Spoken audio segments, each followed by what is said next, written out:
Hello प्यारे students, English mind catalyst में आपका स्वागत है। इसके पहले मैंने आपको बताया था कि पार्ट्स ऑफ स्पीच के मैंने तमाम जितने भी पार्ट होते हैं मैंने उसका आपको परिचय बताया, एक हल्का हल्का ओवरव्यू लिया। तो मैं चाहता हूं कि इस वीडियो को देखने से पहले आप पार्ट्स ऑफ स्पीच के जो ओवरव्यू मैंने आपको दिया है, पूरा इंट्रोडक्शन आपको मैंने दिया है, तो आप उसे पूरा बारीकी से उसे आप महसूस करें, उसे समझें। इससे बहुत सारी चीज़ें आपको सीखने को मिलेंगी कि सबका परिचय आपको मिल जाए। तो आज कल जो मैंने पार्ट्स ऑफ स्पीच का आपको एक सीरीज डाला था, उसी में पहला जो नाउन एंड नंबर का आज मैं आपको बताने चल रहा हूँ। देखिए प्यारे स्टूडेंट्स, मैंने देखा कि मैं वीडियो डालता हूँ और वीडियो डालने के बाद आप उसे पूरा देखते नहीं। पहली बात, आप उस वीडियो को पूरा देखें और पूरा देखने के बाद चीज़ें समझ में आएंगी। कभी कभी क्या होता है कि एक सेंटेंस मैंने कहा, आपको नहीं समझ में, आपने वीडियो स्किप कर दिया। नहीं, हो सकता है कि आगे बढ़े, दूसरी लाइन आप मेरी समझ में आए, तीसरा सेंटेंस आपको समझ में आए। इसलिए पहले आपकी नैतिक जिम्मेदारी ये बनती है कि आप किसी वीडियो को पूरा देखा कीजिए। किसी का भी वीडियो हो, मेरा नहीं, किसी का भी आप वीडियो देखिए यूट्यूब चैनल पे, लेकिन हाँ, आप उसे पूरा देखिए। चलिए, बिना समय बर्बाद किए हम लोग आप नाउन के बारे में डेप्थ में अध्ययन करेंगे। देखिए नाउन, मुझे आपको डिफिनेशन नहीं बताना है, कॉन्सेप्ट बताना है, और ध्यान से देखिएगा कॉन्सेप्ट। मैंने क्या बताया कि noun is the name of person place things. मैंने क्या बताया, ये क्या दिखाता है, ये किसी पर्सन की बात करता है, किसी प्लेस की बात करता है, किसी थिंग्स की बात करता है, किसी आइडिया की बात करता है। और देखिए, हाँ, जिससे बात कर लेते हैं, ये तो रहा इसका। आप और भी जानते हैं कि पर्सन मीन्स क्या होता है। पर्सन में किसी का नाम हो सकता है, किसी का नाम हो सकता है, राम हो सकता है, श्याम हो सकता है, गीता हो सकती है। प्लेस में दिल्ली हो सकता है, मुंबई हो सकता है। अभी मैं इसके बारे में और डिटेल बताने वाला हूँ। थिंग्स में पेन हो सकता है, टेबल हो सकता है, मार्कर हो सकता है, ट्यूबलाइट हो सकती है, ये थिंग्स हो गई। आइडियाज में आपके विचार हो सकते हैं, जैसे ऑनेस्टी आपका एक क्या है, एक तरह की विचार ही तो है। तो अब इसके बारे में अभी तक तो आपको मैंने ओवरव्यू इसके पहले वीडियो में बनाया था, लेकिन अब मैं इसके बारे में डिटेल में समझते हैं। देखिए, नाउन को अगर ब्रॉडली देखा जाए तो नाउन को हम लोग दो कैटेगरी में ब्रॉडली इसको डिवाइड करते हैं। देखिए, पहला होता है काउंटेबल नाउन। काउंटेबल का नाउन का मतलब होता है कि जिसे हम गिन सकते हैं, जिसे हम काउंट कर सकते हैं। और दूसरा होता है अनकाउंटेबल नाउन। अनकाउंटेबल नाउन से कहने का मेरा मतलब है कि जिसे आप ना गिन सकें। इंग्लिश में जिस शब्द के पहले अन लग जाए उसका मतलब ही होता है नॉट। जानते रहेगा, जैसे हैप्पी, अनहैप्पी, तो अन का मतलब ही होता है क्या, नॉट। जिसको ना काउंट किया जा सके तो अनकाउंटेबल, और काउंट का मतलब जिसको गिना जा सके। तो काउंटेबल नाउन में देखिए, पहला होता है आपका प्रॉपर नाउन, दूसरा होता है कॉमन नाउन, और तीसरा होता है कलेक्टिव नाउन। कलेक्टिव नाउन पहले ध्यान से देखिएगा किस तरीके से डिवाइड किया गया, कि मैंने बताया जिसको हम गिन सकते हैं नाउन की कैटेगरी में दो कंडीशन होती है, काउंटेबल और अनकाउंटेबल। काउंटेबल नाउन में तीन हो सकते हैं जिसको हम गिन सकते हैं, प्रॉपर, कॉमन और कलेक्टिव। अनकाउंटेबल नाउन में क्या होता है आपका, मटेरियल नाउन। मटेरियल नाउन, इनको हम नहीं गिन सकते। एब्स्ट्रैक्ट नाउन, एब्स्ट्रैक्ट नाउन की भी वही कंडीशन है, इसको हम काउंट नहीं कर सकते। अब एक एक को बारीकी से मैं आपको बहुत गहराई से चीजें आपको मैं बताने चल रहा हूं। जरा ध्यान दीजिएगा, जरा ध्यान दीजिएगा। मैंने क्या कहा आपसे कि पहला क्या होता है, प्रॉपर नाउन। पहला प्रॉपर नाउन। प्रॉपर नाउन में ध्यान दीजिए, प्रॉपर नाउन कहते किसे हैं, किसी विशेष proper noun is the name of particular person, place और थिंग्स। किसी विशेष व्यक्ति का नाम, वस्तु का नाम या स्थान के नाम को कहते हैं प्रॉपर नाउन। मैंने क्या बताया, किसी विशेष क्या हो, कोई वस्तु हो, कोई पर्सन हो, कोई प्लेस हो, तो इस तरीके की, और कोई थिंग्स भी चीजें हो सकती हैं। तो इन चीजों को मैंने क्या बताया, कोई स्पेशल क्राइटेरिया हो, कोई स्पेशल हो, तो उसे हम प्रॉपर नाउन की कंडीशन पे गए। प्रॉपर का मतलब ये होता है कोई खास। जैसे कि एग्जांपल समझते हैं, क्लासरूम में बहुत सारे स्टूडेंट बैठे हुए थे, करीब काफी स्टूडेंट बैठे हुए थे। मैं कह रहा हूं राम तुम खड़े हो जाओ और कल जो मैंने चैप्टर आप तुम्हें बताया था उसके बारे में कुछ बताओ। तो तमाम 30 बच्चों में से अगर क्लासरूम में 30 बच्चे हैं तो राम नामक लड़का ही खड़ा होगा, श्याम नहीं खड़ा होगा। तो देखिए, अब उस क्लासरूम में 30 में से केवल राम खड़ा हुआ है। तो ऐसी कंडीशन पे ये क्या है, एक कोई विशेष, कोई पार्टिकुलर, कोई विशेष व्यक्ति है, जिसको मैंने क्या बताया, प्रॉपर। दूसरा मैंने बताया, हाँ, दिल्ली में इस समय जंतर मंतर पे बहुत जबरदस्त विरोध चल रहा है, तो मैंने क्या बताया आपको, दिल्ली बताया। चलिए समझते हैं इसको, थोड़ा सा और बारीकी से अध्ययन करते हैं हम लोग। पर्सन की बात कर लेते हैं।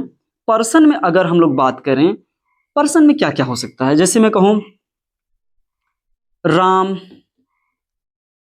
श्याम, गीता, सीता। प्लेस में अगर बात करें, प्लेस में अगर हम बात करें, कोई स्पेशल कोई जगह होनी चाहिए। अगर वो स्पेशल जगह है तो ही वो क्या करेगी, वो प्लेस में यानी प्रॉपर नाउन में आएगी। जरा समझते हैं, जैसे ऐसा नहीं है कि स्पेशल ही होगा, लेकिन अगर कहीं वो किसी प्लेस का नाम है तो दैट इज कॉल्ड उसे प्रॉपर नाउन ही हम लोग कैटेगरी में उसको काउंट करेंगे। जैसे मैं कहूं दिल्ली, मुंबई, कलकत्ता, हरियाणा, उत्तराखंड, जितने भी होते हैं सब प्रॉपर नाउन की कंडीशन पे आते हैं। प्रॉपर थिंग्स में आप आ सकते हैं, प्रॉपर थिंग्स में आ सकते हैं, जैसे रामायण, महाभारत एटसेट्रा। ये इसे बोलेंगे प्रॉपर थिंग्स में हम इसे काउंट कर सकते हैं। आप इसका स्क्रीनशॉट लीजिए, फिर हम लोग इसके बाद बात करते हैं। अब तक मैंने आपको बताया कि प्रॉपर नाउन के बारे में, और मैंने उसे मिटा दिया है यहाँ पर। देखिए फिर से मैं बता रहा हूँ, किसी विशेष व्यक्ति का नाम, किसी विशेष वस्तु का नाम, किसी विशेष स्थान के नाम को प्रॉपर नाउन कहते हैं। ये प्रॉपर नाउन पहचानना आपको बहुत जरूरी है, क्योंकि इसके बाद तुरंत मैं आर्टिकल आपको चैप्टर पढ़ाऊंगा, और आपको ये पता होना चाहिए कि किसी भी प्रॉपर नाउन के पहले कोई आर्टिकल का प्रयोग नहीं किया जाता। कुछ प्रॉपर नाउन को स्पेशल कैटेगरी में छोड़ दिया जाए तो कुछ देश के नाम छोड़ दिया जाए, कुछ नदियों के नाम छोड़ दिया जाए, या कुछ और भी स्पेशल केसेस में वो चीजें अगर छोड़ दिया जाए तो प्रॉपर नाउन के पहले किसी प्रकार का आर्टिकल का प्रयोग नहीं होता। तो ये चीज आप, ये जो यहां पर मैं चीजें बता रहा हूं, अगर आप इसे जानेंगे तो ही अगला आप चीज जो वीडियो होगा मैं बताऊंगा तब चीजें आपको समझ में आएंगी। तो हम लोगों ने प्रॉपर नाउन पे देखा कि किसी का भी नाम क्लासरूम में अगर बुला लें, किसी लड़की का नाम, किसी लड़के का नाम, किसी महिला का नाम, किसी पुरुष का नाम, किसी जगह का नाम, ये सारी की सारी चीजें क्या होती हैं, प्रॉपर नाउन। किसी स्पेशल कोई किताब हो, जैसे बाइबल हो, गीता हो, कुरान हो, महाभारत हो, रामायण हो, ये सारी की सारी चीजें क्या है आपकी प्रॉपर नाउन। और प्रॉपर नाउन जो होता है उसे हम गिन सकते हैं। प्रॉपर नाउन क्या होता है, उसे हम गिन सकते हैं। काउंटेबल नाउन की बात चल रही है इस समय। दूसरा मैं आपको बताने चल रहा हूं कॉमन नाउन। कॉमन नाउन में, कॉमन नाउन किसे कहते हैं, मैं यहां परिभाषा आपको बिल्कुल नहीं हटाऊंगा, कॉन्सेप्ट केवल समझिएगा। कॉमन नाउन से, common noun is the common name of person, place और थिंग्स। मैंने क्या बताया, ये कॉमन नेम होना चाहिए। इसमें इसमें क्या होना चाहिए, कॉमन नेम होना चाहिए। क्या कॉमन नेम होना चाहिए, किसी कोई पर्सन कॉमन होना चाहिए, कोई प्लेस कॉमन होना चाहिए, कोई थिंग्स कॉमन होना चाहिए। बोलेंगे सर मुझे नहीं समझ में आ रहा है, कॉमन का हिंदी में लिखा है जातिवाचक। थोड़ा इससे बच्चे बहुत ज्यादा कंफ्यूज होते हैं, ये जातिवाचक का मामला क्या है। बिल्कुल घबराना नहीं है, समझते हैं। कॉमन का मतलब ये होता है जिसका हर जगह वही नाम हो, हर जगह वही नाम हो। जैसे कुछ एग्जांपल देता हूं, मैंने क्या बताया, अब जरा समझते हैं इसको। मैं एग्जाम्पल के माध्यम से चीजें बहुत ज्यादा मैं समझा सकता हूं। देखिए इंग्लिश में जब तक आप एग्जाम्पल के माध्यम से चीज नहीं सीखोगे तब तक चीजें आपको कभी समझ में आएंगे नहीं। इंग्लिश का मतलब एग्जाम्पल। कोई कितनों परिभाषा आपको रटा दे, कभी जीवन में आपको नहीं समझ में आने वाला है। क्या बात एकदम क्लियर हुई। तो मैंने बताया कि कॉमन नाउन में, कॉमन नाउन में अगर मैं बात करूं, यहां कॉमन नाउन में लिखता हूं और यहां प्रॉपर नाउन लिखता हूं चीजें स्पष्ट करने के लिए। जैसे मैं कहूं कॉमन नाउन में जिसका हर जगह वही नाम हो, जैसे अगर मैं कह रहा हूं, अगर मैं कह रहा हूं बॉय, चाहे इंडिया में रहे, पाकिस्तान में रहे, रशिया में रहे, अमेरिका में रहे, जापान में रहे, अगर वो लड़का है तो दैट इज कॉल्ड, उसे बॉय कहेंगे। लेकिन तब तक ये प्रॉपर नाउन नहीं होगा जब तक मैं इसको क्या कहता हूं, इसका नाम राम नहीं ले लेता हूं, इसका मैं श्याम नहीं राम लेता हूं। और एग्जांपल देता हूं, बॉय का मतलब उसे हर जगह बॉय ही कहा जाएगा, ठीक है, चाहे मेरे घर में हो, चाहे आपके घर में हो, या किसी और के घर में, उसे बॉय ही कहेंगे। अगला एग्जांपल जैसे मैं करता हूं गर्ल। गर्ल एक कॉमन नाउन है, इसे हर जगह, ये एक ऐसा वर्ड है कि ये सभी जगहों पर जितनी भी लड़की प्रजाति हैं, जितनी भी लड़कियां हैं, उनको लड़कियों के ही मतलब कैटेगरी में इसको काउंट किया जाएगा। जैसे तब तक ये प्रॉपर नाउन नहीं होगा जब तक इसका कोई नाम ना लिया जाए। जैसे मैं कहूं रीता, गीता, सीता, अगर मैंने इसका नाम लिया तो क्या हुआ, ये प्रॉपर नाउन। नाम नहीं लिया तो कॉमन नाउन। जैसे कि एग्जांपल दे रहा हूं, आपको थोड़ा कम समझ में आ रहा होगा। मैं कहूं काऊ, मेरे घर में तो काऊ बोलेंगे, तुम्हारे घर में तो बुफेलो तो नहीं बोलेंगे, तुम्हारे घर में तो कैमल तो नहीं बोलेंगे। अगर वो काऊ है तो उसका हर जगह वही नाम होना चाहिए, ठीक है, हर कैटेगरी में उसका क्या होना चाहिए, वही नाम होना चाहिए। जैसे मैं कह रहा हूं आपको ये मैंने बता दिया। जैसे मैं कह रहा हूं स्कूल, स्कूल, अब स्कूल में हमें विद्यालय में पढ़ाया जाता है। अब विद्यालय, विद्यालय सही बात है, हर विद्यालय में स्टूडेंट पढ़ता है, तो विद्यालय का क्या मैंने कोई नाम लिया? नहीं नाम लिया। लेकिन हाँ, अगर इस विद्यालय का कोई स्पेसिफिक मैं नाम ले लेता हूं तो ये क्या हुआ आपका? ये आपका प्रॉपर नाउन हुआ। जैसे मैं एग्जांपल ले लेता हूं, जय हिंद इंटर कॉलेज, जय हिंद इंटर कॉलेज, क्या मैंने इसका कोई नाम लिया? बिल्कुल, दैट इज कॉल्ड, ये क्या हुआ? प्रॉपर नाउन हुआ। और अगला समझाते हैं इसी कंडीशन पे। जैसे मैं कहता हूं ओशियन, ओशियन में क्या मैंने किसी का नाम लिया? मैं कहता हूं रिवर, मैंने किसी नदी का नाम लिया? मैं कह रहा हूं मुझे नदियों से पानी प्राप्त होता है। सही बात है, जितनी संसार की नदियां होती सबसे पानी प्राप्त होता है। इसीलिए अब तब तक ये क्या होगा? प्रॉपर नाउन नहीं होगा जब तक कि मैं इसका कोई नाम ले लूंगा। तब तक ये ओशियन प्रॉपर नाउन नहीं होगा जब तक कि मैं इसका नाम नहीं लेता हूं। जैसे मैं कहता हूं इंडियन ओशियन, क्या कहता हूं इसे? Indian ocean, Pacific ocean, Atlantic ocean, that is called, उसे कहेंगे प्रॉपर नाउन। रिवर की बात कर लूं, अब रिवर, रिवर का मतलब नदी, नदी का मतलब जैसे में नदियों से हमें पानी प्राप्त होता है, अर्थात संसार की सारी नदियों से हमें पानी प्राप्त होता है।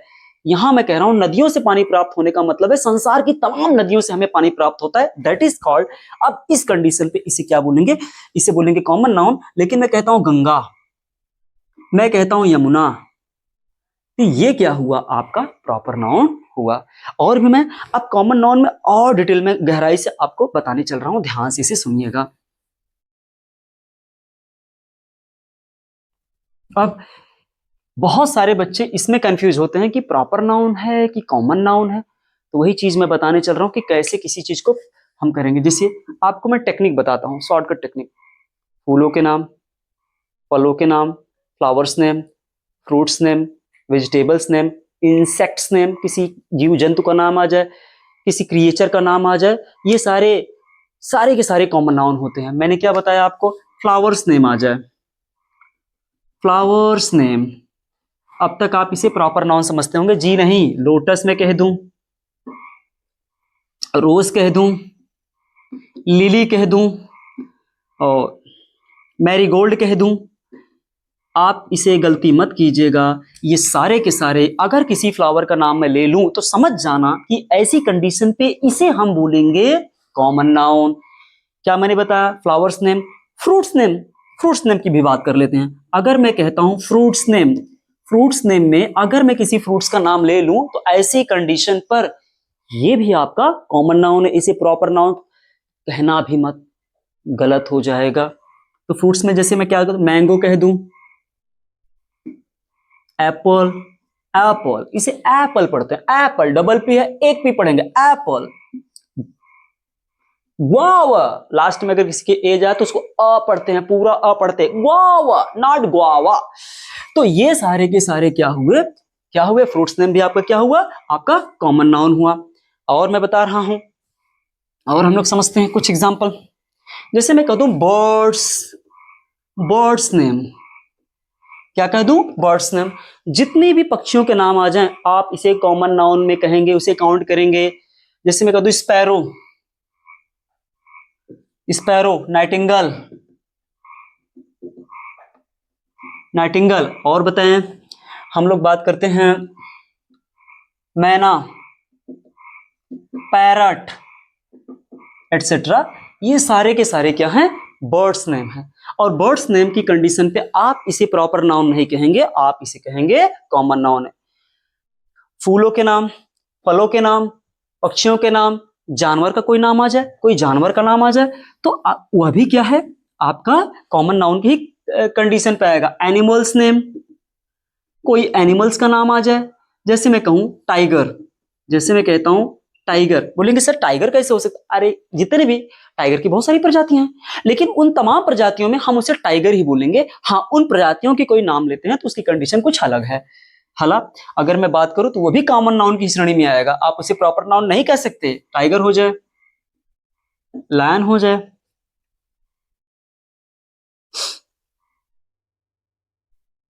और मैं कुछ एग्जांपल आपको दूं, पहले इसको देखते हैं हम लोग। ये टाइगर भी क्या है? एक एनिमल है। लायन भी क्या है, एक एनिमल है। आपको लगेगा कि इसका नाम है, जी नहीं, इसे हम कॉमन नाउन की ही कंडीशन पे काउंट करेंगे। तो इतने के लिए बस अभी इतना जानिए कि जितने भी जानवरों के नाम होंगे सारे के सारे क्या होंगे, ये कॉमन नाउन की कैटेगरी में होंगे। तो मैंने क्या बताया, फूलों के नाम, फलों के नाम, जानवरों के नाम। वेजिटेबल्स की अगर बात कर लेते हैं, वेजिटेबल्स नेम, वेजिटेबल्स नेम, ध्यान दीजिएगा, ये जितना भी मैं बता रहा हूं ये सारे के सारे कॉम्पिटिटिव एग्जामिनेशन की बात हो रही है। आप इसे हल्के में मत लीजिए क्योंकि मैं बेसिक चल रहा है, अब बेसिक टू एडवांस हम लोग चल रहे हैं, तो इसलिए ध्यान से एक एक चीज को आप देखिएगा। वेजिटेबल्स की बात कर ले हम लोग, जैसे पोटैटो, पोटैटो, टोमेटो, जैसे स्पिनाच, ये क्या हो गया, ये देखिए ये क्या है, वेजिटेबल्स नेम है। तो वेजिटेबल्स नेम में आप इसे भी प्रॉपर नाउन नहीं कहेंगे, इसे भी आप कॉमन नाउन की ही कंडीशन पे कहेंगे, अर्थात ये कॉमन नाउन है। तो तमाम चीजें हैं। कोई सब्जेक्ट नेम आ जाए, सब्जेक्ट नेम, हालांकि सब्जेक्ट नेम में कोई कंडीशन करती है कि वो प्रॉपर नाउन की भी कंडीशन पे आता है, कॉमन नाउन की भी कंडीशन पे आता है, एब्स्ट्रैक्ट नाउन की भी कंडीशन पे आता है। तो उसकी कंडीशन को मैं अलग से भी आपको वीडियो बना दूंगा क्योंकि उसमें कुछ टेक्निकल पॉइंट है। तो मैंने क्या बताया, फूलों के नाम, फलों के नाम, जानवरों के नाम, पक्षियों के नाम, बर्ड्स नेम, ये सारे जितने भी होते हैं ये कॉमन नाउन की कंडीशन पे आते हैं। और भी चीजें हैं, जैसे मैंने एग्जांपल दिया, नदियों का कोई नाम आ जाए प्रॉपर नाउन, केवल नदी बोल दूं, केवल हॉस्पिटल बोल दूं, केवल मैं स्कूल बोल दूं, तब ऐसी कंडीशन पे तब भी वो क्या होगा, आपका कॉमन नाउन होगा। जैसे आप फैन बोल दीजिए, मोबाइल बोल दीजिए, ट्यूबलाइट बोल दीजिए, ये भी कॉमन नाउन की कंडीशन पाता है। क्यों भाई, आज मुझे पंखा खरीदना है या पंखे से मुझे हवा मिलती है, तो इसका मतलब क्या हुआ, इसका मतलब ये हुआ कि फैन को कोई स्पेसिफिक आपने उसका नाम नहीं लिया, स्पेसिफिक नाम थोड़ा को लिया। चेयर बोल दूं, टेबल बोल दूं, ये पेन बोल दूं, मार्कर बोल दूं, बॉटल बोल दूं, ये सारे के सारे कॉमन नाउन की कंडीशन पाएंगे। क्यों, क्योंकि उसका हर जगह वही नाम है। टेबल पर लोग बैठते हैं, अर्थात टेबल कहीं भी है तो उसका मतलब लोग उस पर बैठते हैं। ये कॉमन ये बताता है कि वह चीज का हर जगह वही नाम है और वो स्पेसिफिक नहीं है, इसीलिए इसको कॉमन नाउन की कंडीशन पे गिनते हैं। अब इसके बाद मैं अगला आपको नाउन बताने चल रहा हूं स्टूडेंट्स। मैं इसी क्रम में आपको अगला कलेक्टिव नाउन बताने चल रहा हूं। कलेक्टिव नाउन का मतलब एकदम सिंपल है, विच इज इन कलेक्शन, कोई डिफिनेशन नहीं, कोई ड्रामाबाजी नहीं। आप ये जान लीजिए, कोई व्यक्ति हो, कोई वस्तु हो या ऐसी कोई चीज हो जो एक कलेक्शन अर्थात ग्रुप में हो, दैट इज कॉल्ड, उसे कहते हैं कलेक्टिव नाउन। कलेक्टिव नाउन का मतलब हिंदी में होता है समूहवाचक संज्ञा, अर्थात जो क्या हो, ग्रुप में हो, अर्थात क्या हो, ग्रुप में हो, समूह में हो, उसी को हम बोलेंगे, क्या बोलेंगे, कलेक्टिव नाउन बोलेंगे। इसको एग्जाम्पल के माध्यम से जरा समझते हैं। जैसे मैं कहूं, मैंने इसलिए लिख दिया है ताकि समय बच जाए। Crowd of people, crowd of people का मतलब लोगों की भीड़, क्राउड का मतलब जहां पर लोग इकट्ठा हो। तो यहां पर हर बार जो आप इसके ग्रुप या इसके समूह, इसके कलेक्शन की बात करेंगे, ये थोड़ा सा अलग मिलेगा, लेकिन सबका मतलब ही होता है कलेक्शन, सबका अर्थ होता है कलेक्शन। देखिए समझते हैं। जैसे मैंने पहले लिखा, ए क्राउड ऑफ पीपल, लोगों की भीड़, सब 10 20 50 लोग कहीं एक्सीडेंट हुआ, आके इकट्ठा हुए हैं, तो इसे हम बोलेंगे crowd of people. A heard of cattle, पशुओं का झुंड, जिसमें गाय है, भैंस है और भी पशु हैं, तो उसको हम क्या बोलेंगे, ग्रुप बोलेंगे, हर्ड बोलेंगे, समूह बोलेंगे। तो हर्ड ऑफ कैटल का मतलब होता है पशुओं का समूह। अगला है ए ग्रुप ऑफ स्टूडेंट्स, बच्चों का समूह, ग्रुप है।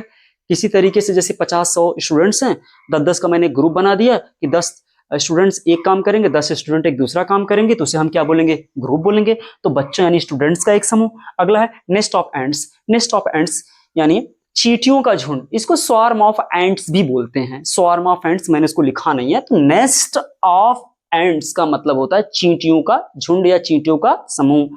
Flock of birds, flock of birds का मतलब होता है पक्षियों का समूह, पक्षियों का झुंड। जैसे बर्ड्स जो चिड़िया हैं उनका फ्लॉक, फ्लॉक का मतलब क्या होता है, समूह यानी ग्रुप।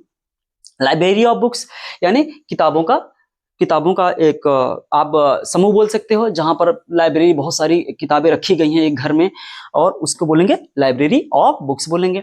और भी मैं कुछ एग्जांपल यहाँ पर मैंने लिखा है, जैसे जूरी ऑफ जजेस, न्यायाधीशों का समूह, जो हमारे जैसे मान लेते हैं कि हमारे डबल बेंच या सुप्रीम कोर्ट में जो जजेस होते हैं, उनमें 2 जज, 3 जज और 4 या 5-5, 6-6 बेंच भी बैठती है, तो उनके जो समूह को बोलते हैं जूरी, यानी जजोस, न्यायाधीश जो होते हैं उनका समूह। हीप ऑफ सैंड, कहीं पर बालू इकट्ठा है, कहीं पर बालू इकट्ठा है, तो हम उसको बोलेंगे बालू का ढेर, या हाँ उसको समूह तो नहीं बोलेंगे, लेकिन बालू का उसे ढेर बोलेंगे, तो उस ढेर की इंग्लिश क्या बोलेंगे, उसे हीप बोलेंगे। अब यहाँ पर गोल्ड लिखा हुआ है, ये होर्ड ऑफ गोल्ड, इसका मतलब सोने का ढेर। कहीं पर सोना बहुत ज्यादा इकट्ठा है तो हम उसे बोलेंगे सोने का ढेर। ये जितनी भी चीजें मैं आपको बता रहा हूं, ये जितनी भी चीजें मैं आपको बता रहा हूं, कहीं ना कहीं किसी चीज का क्या है, ढेर है। कहीं ना कहीं कोई चीज आके इकट्ठा है, कलेक्शन में है, ग्रुप में है।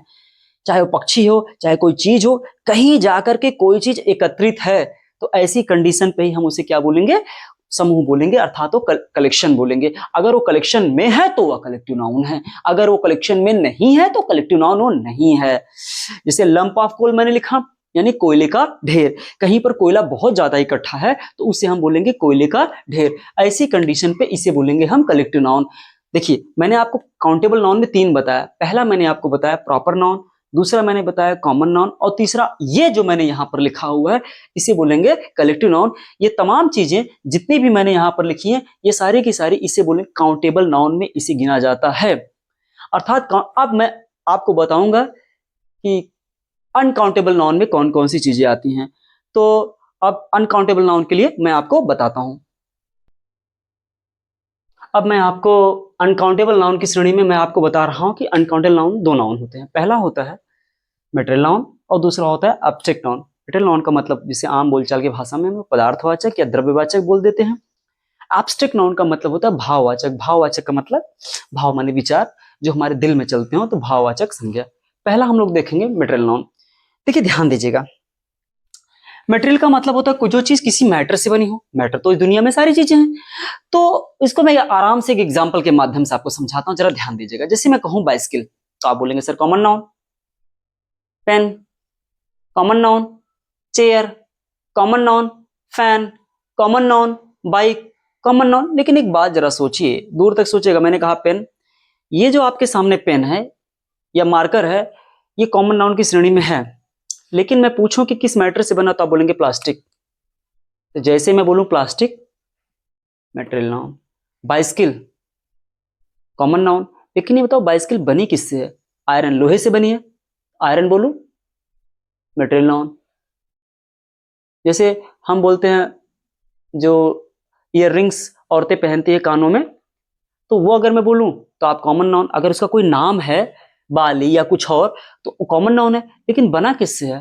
गोल्ड से, तो गोल्ड क्या हो गया आपका? मटेरियल नाउन हो गया। बाइक किससे बनी है? इसका मैटर क्या है? आयरन से बना है।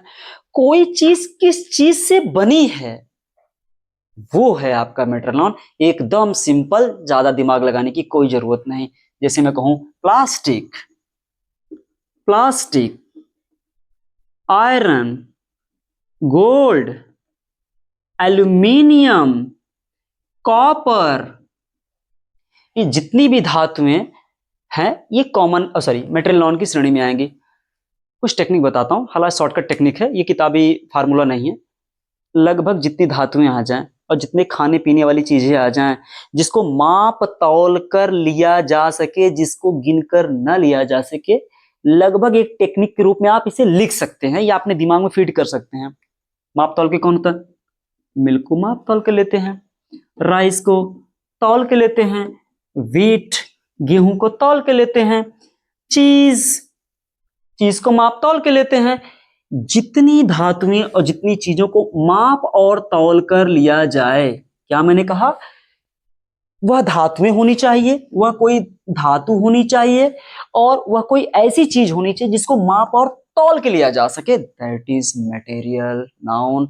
ध्यान देना, ये अनकाउंटेबल नाउन है। आगे चलकर सीखेंगे कि किसी भी मटेरियल नाउन के पहले किस तरीके से आर्टिकल का प्रयोग होता है या नहीं होता, अगर होता है तो क्या कंडीशन होती है, इसको हम अगले वीडियो में देखेंगे। समझते हैं। तो मैंने बताया कॉपर क्या है? एक धातु है। मिल्क बताइए, खाने पीने वाली चीजें जिसको माप तौल के लेते हैं। राइस माप तौल के लेते हैं, व्हीट माप तौल के लेते हैं, चीज माप तौल के लेते हैं। क्या और भी चीजें? हाँ, बहुत सारी चीजें हैं। अब मटेरियल नाउन तमाम चीजें, वाटर भी आप कह सकते हैं, मिल्क भी कह सकते हैं, ऑयल भी कह सकते हैं, पेट्रोल डीजल भी कह सकते हैं, तमाम चीजें कह सकते हैं। ये तमाम चीजें आपके मटेरियल नाउन में ही है। अगर ये मटेरियल नाउन है तो ये क्या है? अनकाउंटेबल है। उम्मीद करता हूं कि आप समझ पाए होंगे। लेकिन अगर घबराइएगा नहीं, अगर आपको इसमें कोई भी चीज समस्या तो आप कमेंट मुझे कीजिएगा, तो मैं फिर आपको एक अगला वीडियो बना दूंगा, उसमें सारे डाउट क्लियर कर दूंगा। अब इसके बाद हम लोग एब्स्ट्रैक्ट नाउन समझने का प्रयास करेंगे। अब मैं आपको एब्स्ट्रैक्ट नाउन यानी पांचवा नाउन आपको बताने चल रहा हूं, ध्यान से इसे सुनिएगा। इसमें बहुत सारे बच्चे बड़े कंफ्यूज रहते हैं, है बहुत आसान, इसमें दिमाग आपको लगाना ही नहीं है। एब्स्ट्रैक्ट मीन्स होता है भाव, भाव का मतलब विचार, विचार का मतलब जिसे आइडिया हम बोलते हैं, आइडिया का मतलब विचार, आइडिया का मतलब विचार। जरा ध्यान दीजिएगा, ये अगर आइडिया है तो कौन कौन से आपके दिमाग में, आपके दिल और दिमाग में कौन कौन सी आइडियाज विचार चलते रहते हैं, कल्पना कर लेते हैं। एकदम आसान एग्जांपल देता हूं। आप टॉपर, अपनी क्लास के टॉपर, आप 1 किलो लड्डू लिए, अपने दोस्त के पास गए, चलूंगा दोस्त को खिलाऊंगा, बड़ा मजा आएगा। और जैसे वहां पर पहुंचे, वो पागल हुआ है, पूरा घर का सामान तोड़ रहा है या चिल्ला रहा है एकदम। अरे बाप रे, क्या हुआ? तो आपने सोचा कि इसको लड्डू देंगे, इसका गुस्सा शांत हो जाएगा। लड्डू दिए, लड्डू उठा के तुम्हारे मुंह पर मारा, दौड़ा लिया तुमको मारने के लिए। तो बाद में पता चला कि आप तो टॉपर थे और वो नीचे से टॉपर था। ऊपर 100 नीचे 0, तो नीचे से टॉपर था, तो उसके दिमाग में क्या भरा था? गुस्सा भरा था। उसने आपको दौड़ा लिया। वो क्या था? वो एंगर में था। क्या था वो? एंगर। एंगर का मतलब क्या था? क्रोध। दिखता है क्या क्रोध? नहीं, महसूस होता है कि दौड़ा लिया आपको, चिल्ला रहा है, गाली दे रहा है, ये तमाम चीजें जितनी हो रही हैं ये सारी। अब देखिए, यही है आपका एब्स्ट्रैक्ट नाउन। और क्या हो सकता? आप तो खुश थे, आप तो बड़े खुश थे, आप तो लड्डू लेके जा रहे थे, ले ले भैया 1 किलो लड्डू लाया हूं। ये बताओ, तुम टॉपर, वो नीचे से टॉपर लड्डू दोगे, तुम्हारा लड्डू खाएगा कि तुमको उठा उठा के मारेगा? तो क्या बोलेंगे? हैप्पीनेस। हैप्पीनेस, हैप्पीनेस, हैप्पीनेस का मतलब होता है खुश। और सैडनेस, और वो क्या है? बड़ा ही क्या है? दुखी है। क्या है वो? सॉरी, उसके अंदर क्या है? दुख है। क्या है वो? नहीं नहीं, खुशी होगा यहां पर। इसके अंदर क्या भरा है? दुख। आप इसको समझिए, सैडनेस। अब उसके अंदर दुख भरा था, आपके अंदर खुशी भरी थी, और वो क्रोध में था, आपने लड्डू दिया, दौड़ा लिया। और मैं बताता हूं, और कौन कौन से किसी के दिल में विचार होते हैं जो चीजें महसूस की जाती हैं, दिखती नहीं है। सीमा पे जवान वो खड़ा, जो अपनी भारत माँ की रक्षा करने के लिए सीने पे गोली खाने के लिए तैयार है, तो उसके अंदर क्या है? ब्रेवरी है, साहस है। दिखता है क्या? किसी का साहस देखे हो कि 1 पाव का है कि 1 लीटर का है कि 2 लीटर का है? नहीं दिखता है भाई। ब्रेवरी, ब्रेवरी का मतलब होता है बहादुरी, साहस। कहां दिखता है? ये चीजें महसूस करने वाली चीजें हैं। और मैं आपको बताता हूं, फ्रेंडशिप, मित्रता दिखती है? नहीं दिखती। फ्रेंड दिखता है, फ्रेंडशिप नहीं दिखती। फ्रेंडशिप, फ्रेंडशिप का मतलब होता है मित्रता। अगर फ्रेंडशिप नहीं दिखती तो दुश्मनी कहां दिखती है? मित्रता नहीं दिखाई देती तो दुश्मनी कहां दिखाई देती है? उसको बोलते हैं मित्रता के बाद दुश्मनी। दुश्मनी को एनिमिटी बोलते हैं।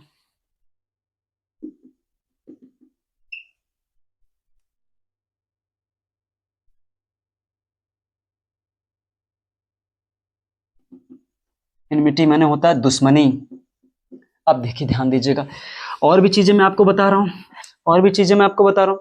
फाल्सूड, फाल्सूड, फाल्स माने असत्य, फाल्सहुड, फाल्सहुड, फाल्सहुड माने झूठ, असत्य भी हो सकता है। बॉयहुड, बॉयहुड, बचपना, किसी बच्चे का छोटा सा बचपना जो चल रहा हो। दिखता है क्या? बचपन एक अवस्था है, एक स्टेज है, वो दिखता नहीं है, बचपना।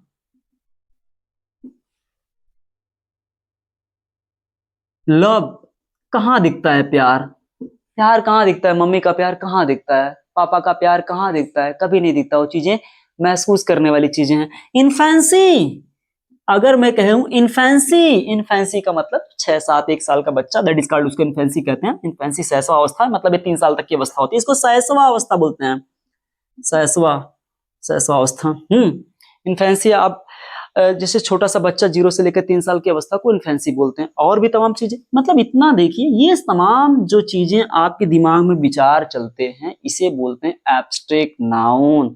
जो दिल में चले, दिमाग में चले, बाहर दिखे ना, जिसको केवल महसूस किया जाए, दिखे ही ना वो भी उसके हाव भाव से, उसके तरीके से जो चीजें महसूस की जाएं, दैट इज कॉल्ड, उसे कहते हैं एब्स्ट्रैक्ट नाउन। और एक मैंने क्या बताया, ये क्या है? एक तरीके से, सॉरी, ये आपका अनकाउंटेबल नाउन है। और मैं एग्जांपल देता हूं जिससे चीजें ज्यादा स्पष्ट हो जाए। जैसे मैं कह रहा हूं थेफ्ट माने होता है चोरी, चोर को देखा है, चोरी को नहीं देखा है। चोरी तो एक करतूत होती है जो किसी के दिमाग और दिल में भरी है, दैट इज कॉल्ड, उसे चोरी कहते हैं। थेफ्ट माने क्या होता है? चोरी, हीरोइज्म।